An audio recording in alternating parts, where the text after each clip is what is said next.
and welcome. My name is Mwangala Chakalashi Santos. Now remember, this is a platform that we make sure lives are transformed, lives have been left with a positive impact. Now, I am a strong believer of God being in everything that we go through. I strongly believe that we go through everything for a reason, and that reason is always good. My guest for the show, Gracious Jerry, has been through it all. She's been homeless. She is a single mother. She has been kicked out from one home to the other. Today, she's on the show and share with us that story. Gracious, welcome to the show. Thank you, Mwangala. You're looking good. I like the hair. What color is that? This is blonde. Blonde. Yes. It's for brave women like you. Yeah, courageous. I mean, you cannot just go about with blonde hair. No. Okay, Gracious, I know you've been through a lot. And just before the interview, you were telling me that you're a very strong woman. Yeah. And what's your definition of being strong? Strong is being able to overcome anything that comes your way. Yeah. You've been homeless for 4 months? Or was it less than that? I think it was less. Less than that. 2 to 3 months. 2 to 3 months homeless. Take us through that story. What was that experience like for you? Well, it was winter actually. It was June. It was very cold. So the only available place for me at that time was to stay in a tent with my son for a whole month. How old was your son at the time? He was 4 years old. Yeah. So how did you end up in a tent? Did you have any relatives, brothers, sisters? Yeah, I did. I did. It was a question of if I wanted to put my son through certain things, but at that moment I tried to reach out, but to no avail. So the only available place for me at that moment was to stay in a tent. Okay, so what was it like growing up as a young girl? Just take it back there. Well, I'm a last born in a family of about 8. My mom and dad spoiled me actually. I had everything that I wanted when I was a kid until they separated. Yeah, so they separated when I was about 5 years old, and I went to live with my mother, and my father remarried. Yeah. Okay, so it was a perfect life. You never imagined that at some point you'd be homeless? No, never. That never crossed your mind at all? Never at all. Okay, now you went on to live with your sister. Yes. What was your life like living with your sister? Well, my sister, may her soul rest in peace, she died in 2014. She took care of me so well. I think I still haven't come to terms with her death right now.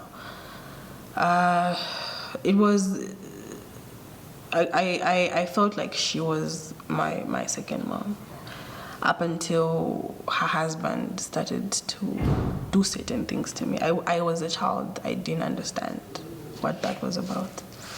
He would come to my room when I'm sleeping, maybe start touching me. And when I wake up, he would run out and go to his bedroom. How old were you? I was 13. Yeah. Did you ever open up to your sister? That's what you were experiencing? It happened for a few months. It started to disturb me. I didn't open up to her. I didn't know how to tell her. I didn't know how to just go and say, okay, sis, this is what's happening. You know, I was scared. It started to disturb me at school, so I told a friend of mine. And she told her dad, who's an elder in the church, who told my dad. So that's how my father found out. And he came home and raised a meeting. Like, everyone was there, all my siblings, him and his wife. And that's how she got to find out, and it devastated her. So how was your relationship with her before she passed on? After that meeting, did you ever make up? Did you ever, talk about it at length, like sisters do talk? I don't think we ever really talked about it. Like, I left after that. I went to stay with a woman that was a close friend to my mom. And it wasn't the easiest. Like, I think it was the worst. So, like, I just had it up to here. Like, I couldn't take it anymore. I left that place with bare feet and a chitenge and ran back to my sister's place because she took care of me like her own. Despite everything that her husband was doing, she took care of me. So that's why I decided to go back to her. Yeah, knowing, okay, I mean, I told on him, so probably he won't do it again. So I went back to her and explained, okay, this is what's happening where I'm staying. I can't stay there. You're my family and I need you. She understood and she took me back in. But thinking that he had stopped, he didn't. He continued. Even after having that meeting with the family? Yes, he continued. Okay, so earlier you told me before the interview that you have been kicked out of homes, for lack of a better word, many times. I mean, you can't even, you've lost count of how many homes you've lived and you've been kicked out. When did that start? When did you start experiencing moving from one home to the other? The time that I started staying with my sister from my mom's house. Okay. Yeah. So from your sister, you moved on to the second house? I moved on to the second house and went back to her. Then my brother-in-law continued. The same meeting happened again. So I went now to stay with my father. The woman my father married, may her soul rest in peace as well, she died, was barren. So her theory was she did not want any of dad's children to visit her house.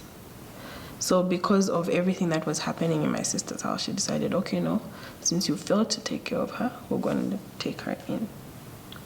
So that's how I went to stay with my father. But she started making dad not, be against me as a child. Like, she would tell him stuff that I did not do. He would hit me. Dad never hit me. The moment he hit me, I was like, okay, now this is going overboard. Like, she just made my stay there very uncomfortable. So I had to leave again and then go to my other sister's house. Now, I know that you're a single mother. Yes. You have a son who's 8 years old now? No, he's turning 6. Oh, 6 years old. Okay. So, where's the father? Well, he's somewhere around here, Lusaka. I don't know exactly where he is. He changed his address. He has a garage somewhere. It was in Woodlands. He changed it as well. So I don't know exactly. Okay, so there's no communication between you and the father of your son? I would try to call him sometimes. He would not pick up. Or when he picks up, he's going to want to start an argument with me, you know. So were you in a relationship before you had your son? Yeah, we were friends. Okay. We were friends. Okay. Yes. You were friends and you ended up having a son. Yes. Wow. Okay. Now, in terms of school, how far did you go in terms of your education? I went as far as grade 12. I just have my grade 12 certificate right now. Okay. What are your plans after? Well, I've been wanting to go to school, but because of the occurrences that have been happening, and I haven't managed to. Okay. But I've actually been working from the time I left school. My first job was at MTN. I started in the fields, worked my way to the top. My contract ended. And I've worked for a few companies here and there. I've learned a lot. And I worked for Zampost as well. Okay. Yeah. Okay, so your story, I know you have not given us all the details, but it's a clear definition of who a strong woman is. What keeps you going? What keeps you strong? God. Like, there's just a certain feel. Like, I love to be in His presence, mostly when I'm singing. I love to sing, I love to worship. So I believe that God makes certain things happen for a certain reason. I believe everything happens for a reason. And every time that I worship Him, I praise Him, I pray, I feel a certain peace that surpasses all understanding. And that's the only thing that has kept me going. Okay. Yeah. Now I'm going to take you back to the times when you were living in a tent. And I know there are so many people out there that are as stuck as you were back then. How did you even find out that there were tents that one could go and stay? And what was life like there? I mean, having a 4-year-old living in a tent with so many people, I'm guessing. Yeah. I was, it's actually a friend that told me, because he was the only one that was able to help at that time. So when I went there, I actually fell into depression. I was depressed. I couldn't get out of bed. I couldn't eat. I couldn't do anything. And I looked at my son. Every time I remember that time,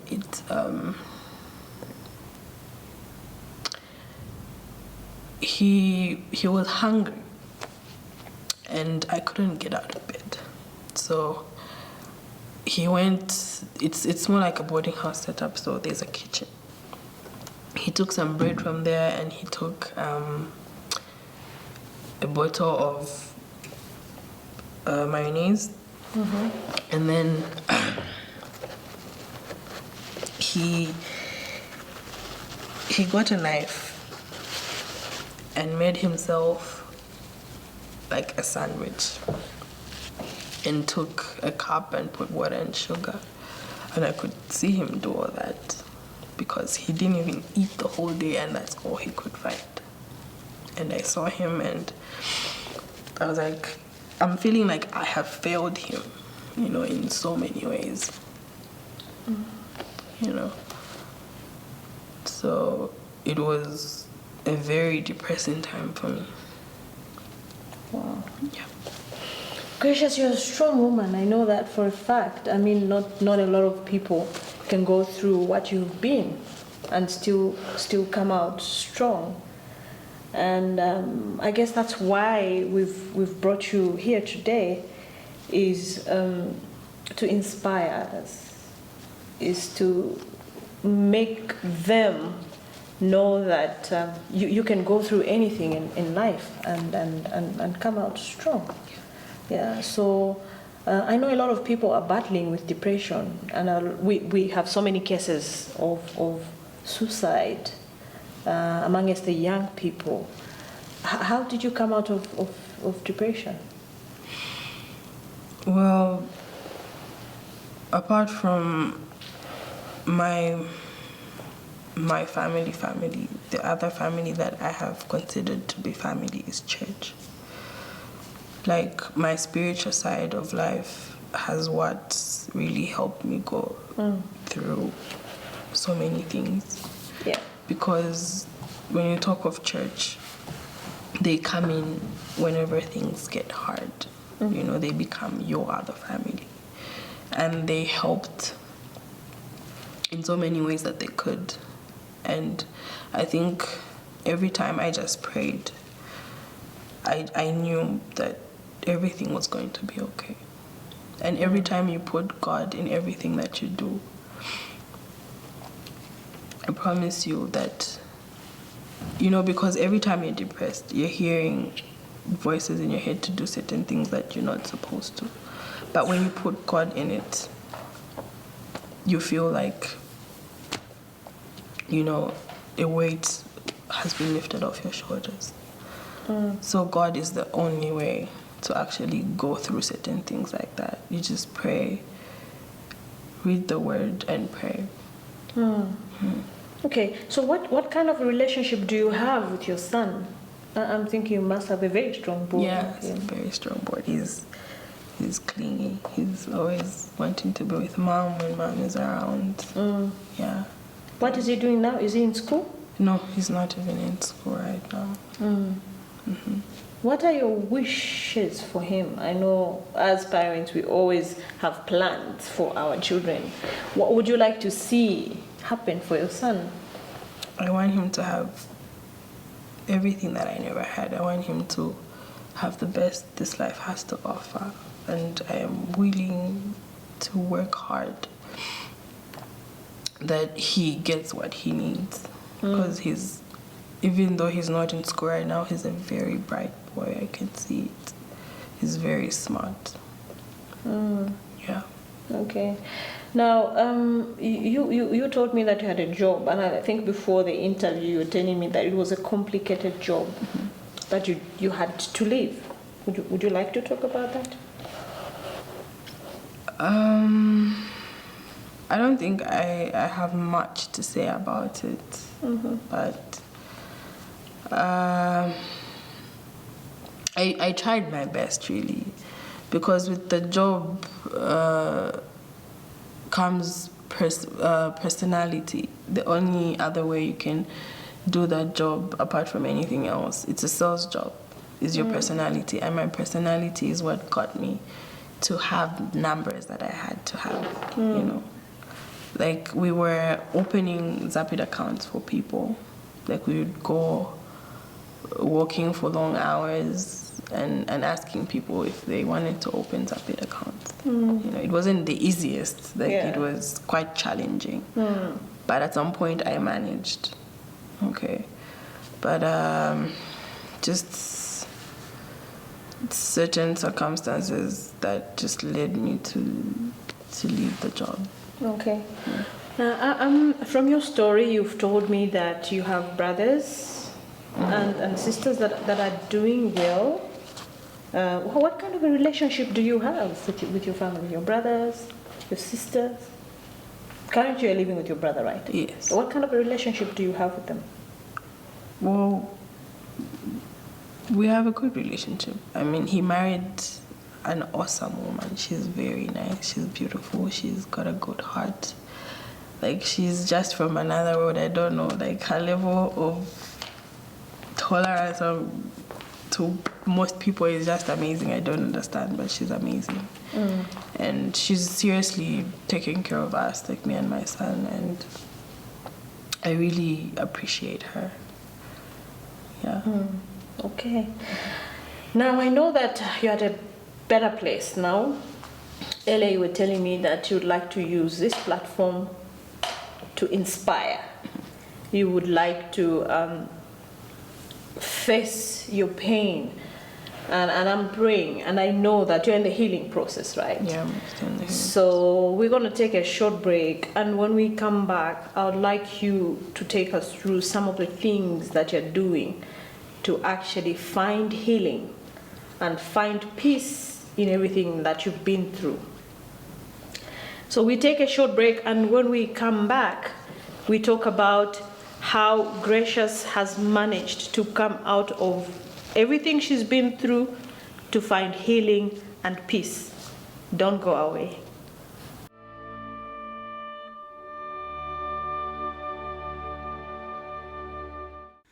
To advertise on this program and enjoy amazing introductory rates, please call us on +260 211 290959 or +260 211 290912 or +260 953 538 000, or send us an email at loyolazam@gmail.com.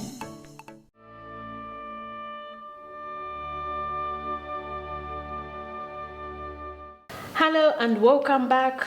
I am talking to Gracious Jerry, and we're looking at how everything we go through, God is always present. God is always in everything that we go through and in everything that we do. And obviously everything works out for good. So before we went on break, you were telling me some of the things that you've gone through. And I'm looking at you, girl, you must be very strong. So what are some of the steps that you've taken for you to get to a place where you are now? Well, I would tell myself most of the time that I can't do this. There are most times when I even tried to kill myself. But my son, that little boy, I would look at him and say, who would take care of him but me? And that he kept me going, God kept me going. So I think the only thing really, because I really didn't have anyone to look to, anyone to talk to but God. You know, I would have conversations with him. There are most times I would think that he can't hear me and ask him, why are you letting all these things happen to me? Wow. You know. You've said something that is very profound, having conversations with God. And that's what a lot of us do, but sometimes we give up because I think that's a one-way communication, isn't it? We are communicating with him, but we don't allow ourselves or give ourselves chance to listen. Exactly. So do you listen when you're talking to God? Do you give him a chance to talk back? There are most times that I didn't give him a chance because I would get so frustrated in situations and I would just let my emotions take over, you know. And at that moment when I feel I'm not listening to him, I'll start self-destructing, you know. So there are moments I would sit down and say, okay, now I am self-destructing. I need to. God never leaves us. He's always seated right next to us. We are the ones that go away from him. Yeah. So there are times I would sit and say, no, God, I want to come back. I want to listen to what you're telling me. I want you to lead me to where I'm supposed to go. You know. Do you believe that God is present in everything? Yes. Including the bad times that we're going through? Exactly. Did you at any point blame him? Because that's what we do. We like to blame. Oh no, God, I'm praying, but you know, you can't. Did you ever do that? I don't think there's a time I blamed him. I just believed and trusted, and that's where faith comes in. To say, I know he's working it out for my good. I know he's making me go through this for a purpose. I know that if I never went through everything I went through, I would not be the strong woman that I am today, because I believe I am very strong. You know? Now, I know you came out strong. You've come out strong, obviously, because of your faith in God. Gracious, what about those people that don't believe in God at all? What would you tell them? Well, well, I still believe that we still live in a spiritual world, whether you believe in God or not. It really comes down to the laws of the earth. You know, whatever you're going through, just don't give up. Don't resort to killing yourself, because there's only one way from there, and it's hell. You don't tell me that you want to go and burn for eternity. Just hold on, be strong, and believe that at some point it will work out the way it's supposed to, because I don't believe each and everyone is destined to suffer for like the rest of their lives. You know, God brought his son on this in this world to die for the fact that he wants us to prosper. He's interested in our prosperity. Yeah. Wow. What are some of the lessons you've learned from your own story? There's a lot that I've learned, actually. The fact that there are certain times when I knew and realized that my own actions would lead to certain things happening, like me self-destructing, because the moment when I felt I couldn't change a situation where I was being abused, I resorted and found solace in drinking. and clubbing and doing all sorts of things. So that was my first problem. Okay, so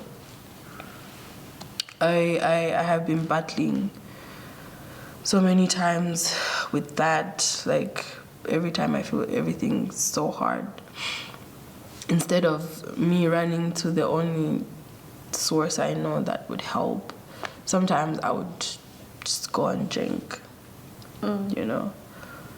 So I've learned that in as much as it hurts, I'm still healing, that the only thing that I really need to hold on to is faith.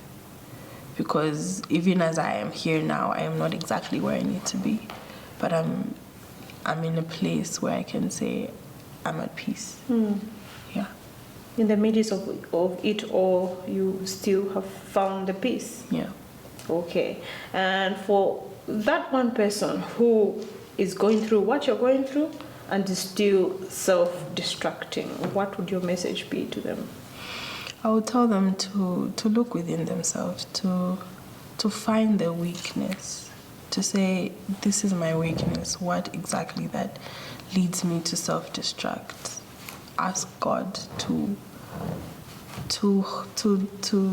handle and help where they are struggling, because it always helps.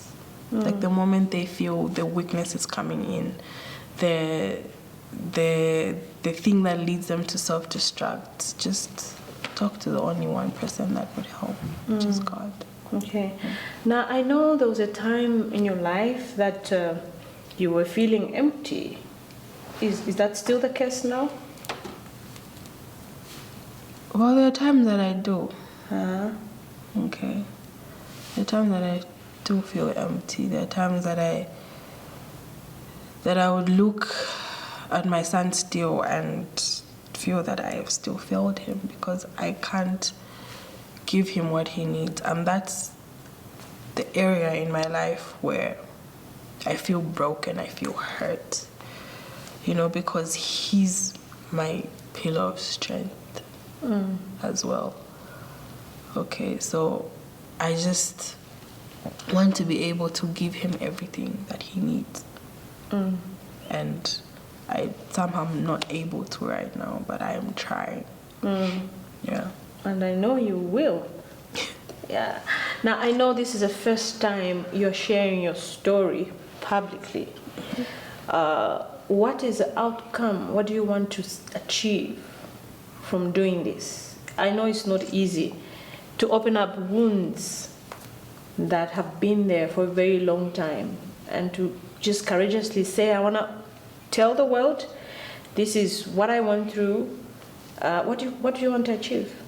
What is your outcome for this that you've done today? We're living in a world where people are not taking depression very lightly. They do the first thing that comes to their head, because things seem so difficult, seem so hard. But I want to tell someone out there that it's okay to go through certain things. It's okay to hurt. It's okay to feel pain. It's okay to go through pain. Okay? Because, like I said, it doesn't last a lifetime. There's a point where it ends. You just have to be strong. And everything has an end, isn't it? Yeah, there's always the light at the end of the tunnel. Fantastic. Now, if you were given a second, if you were on your deathbed and you were given a second chance to live, what are some of the things you do differently? Well, I think I would have handled the whole abuse thing a little different, that to find solace in what only led me to self-destruct. I would have worked towards getting a tertiary education and doing what I love to do, and also pursuing my passion. Which is? I love to cook and bake, of course, and obviously I really love to sing. Obviously, you know what I'm going to ask for, right? What are you going to Of course, I mean, we can't bake on set, but there's one thing we can do. Can we? I know we don't have a lot of time, but I think under a minute, you could do that which you love to do. I'm right here. Okay. Well, there's a song that I've been listening to this week that I feel is speaking to me. Like I usually do that, choose a song in a week and continue listening to. Okay. But this week I'm gonna sing a chorus of a song that I've been listening to this week. Okay. In fact, let's do this. Let's say goodbye to our viewers, and then you're going to send all of us in a song. Okay. Can we do that? So there you have it. Before we go away, Gracious is going to sing a song for us. But I want to remind each and every one of us that we are each other's keepers. Let us look after each other. Let us learn to love each other and be a little bit kind, because you don't know what the person is going through. Let us make every day count, because this is who we are. This has been Mwangala Chakalashi Santos. As we now listen to Gracious give us a song. Gracious, thank you so much. I really don't want to disturb your singing, so I'm going to say thank you for coming on the show. You're welcome. And take us away with the song. Okay. Jehovah is your name. Jehovah is your name. Mighty warrior, great in battle, Jehovah is your name. Mighty warrior, great in battle, Jehovah